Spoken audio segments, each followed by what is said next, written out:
Greetings from the quarantine, everyone.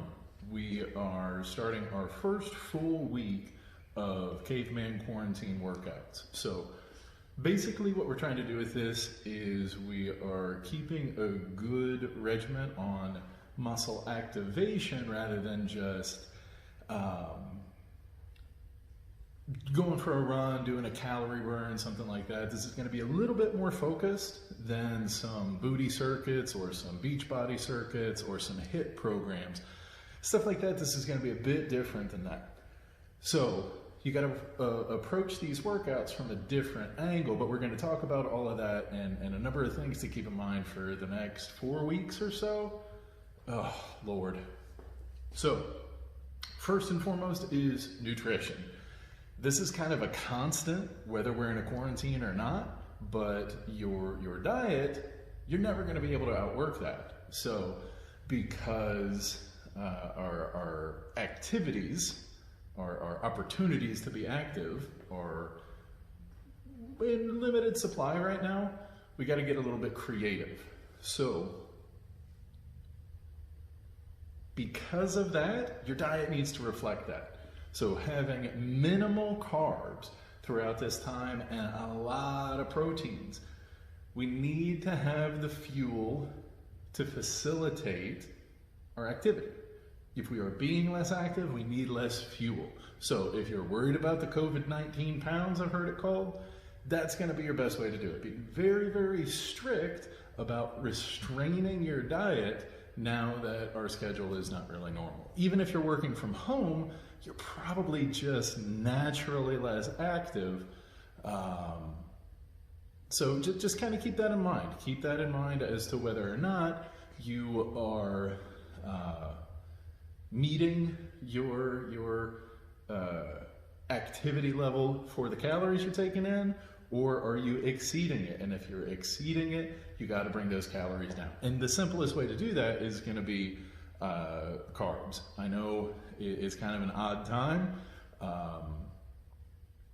and going through your perishables and your non-perishables, all of that.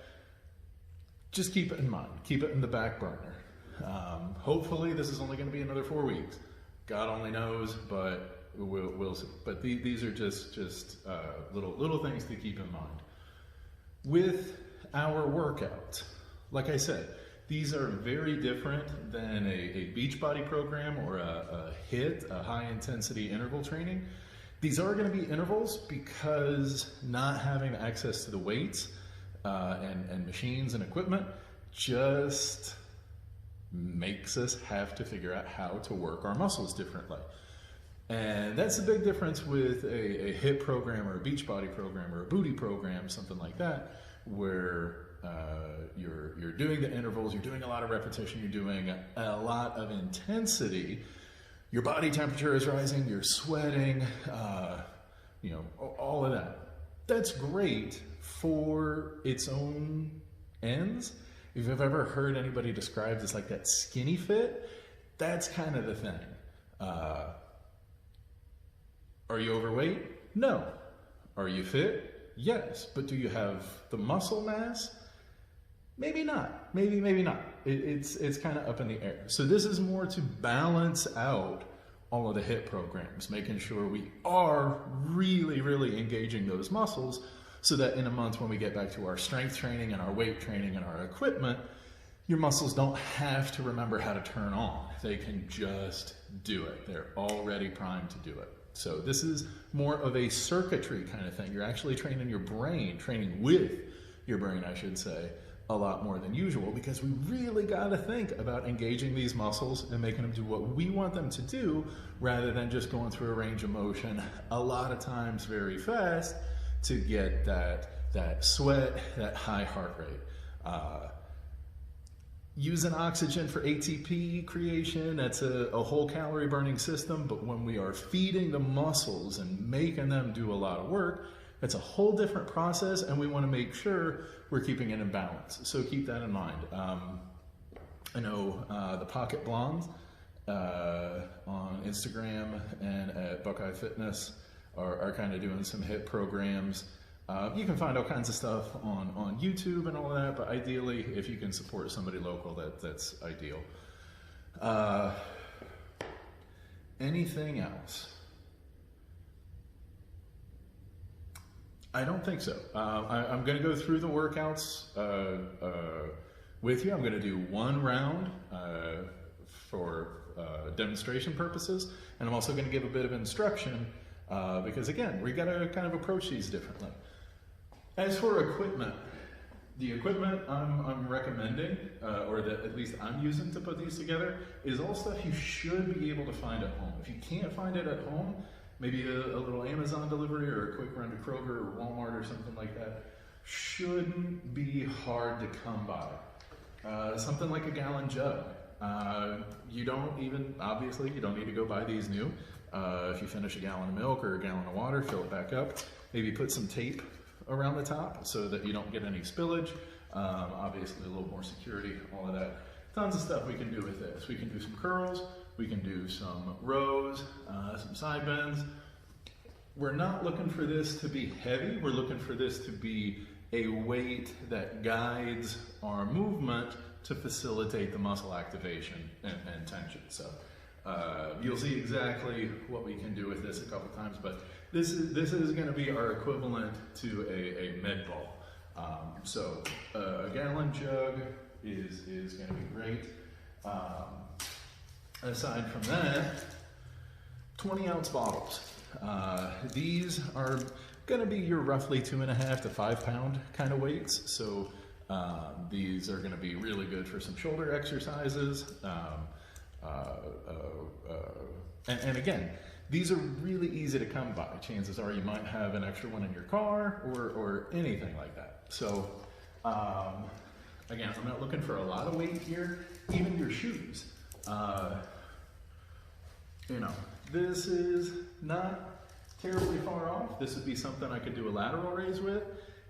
These shoes are minimal, so they're designed to be very airy and very light, but if you have a good running shoe, like a Brooks or even a work boot, holding something like that is going to be between that 2.5 to 7.5 pound range.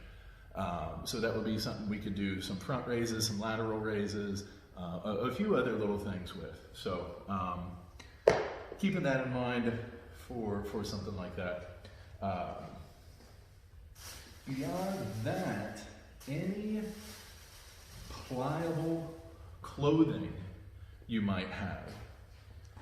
This is a Reebok kind of wicking material.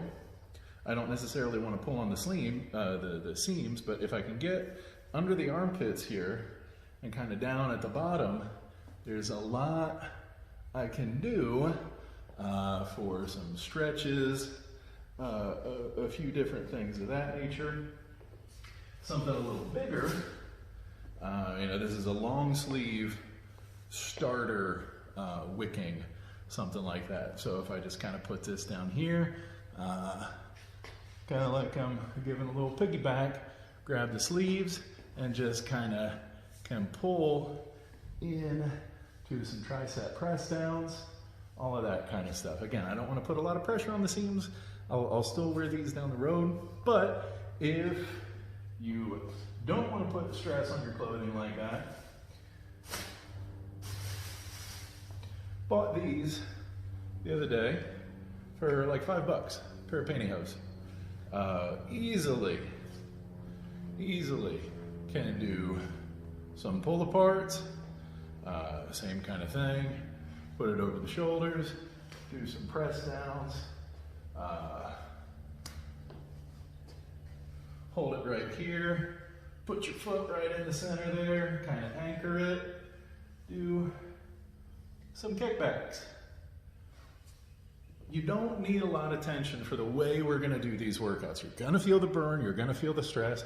We just need something to anchor your nervous system to your muscle. If we go through this range of motion, your stabilizers are kind of all over the place. That's what your HIIT is for, that's what your beach body is for. This is gonna be different. This is for the muscles.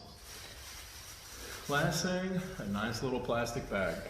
We can do some really good shoulder routines here. So just kind of putting my hands in the bag like I'm doing a couple karate chops, pushing out on the side, going through my figure 8 motion, all kinds of stuff we can do. 2 things we can do. Maybe I'll figure out some others later. But all of this stuff you should be able to find around the house. If not, I'm gonna make it very easy to do with body weight. And we're gonna consistently try to hit full body. So most of the time, these will take about 15 to 20 minutes to get through. I'll go through 1 round with you, explain everything, go through the workout, and then leave it to you. So I'll be posting 3 a week of our quarantine caveman workouts. Call it caveman because nothing's happening with this until I'm back out in public again. So this is gonna get pretty crazy over a month's time. So leave any questions in the comments. If you have me on Facebook or Instagram, feel free to message me. Let me know if you have any questions about any of this. 4 more weeks. Cross your fingers. And if you can be active outside, if you can go for a run, a bike ride, a walk at a park, something like that, that's great. Obviously keep up with that, but just mind the social distancing standards right now. We just want to get this over with. We want to flatten the curve. I understand we're all getting antsy, but hopefully this will at least allow you to feel productive and at least put you in a position to rest at home rather than just bouncing off the walls and going crazy. So, any questions, any concerns, any requests, leave a comment, send a message, do whatever you got to do. Stay active, stay healthy, and stay safe, and I'll talk to you soon.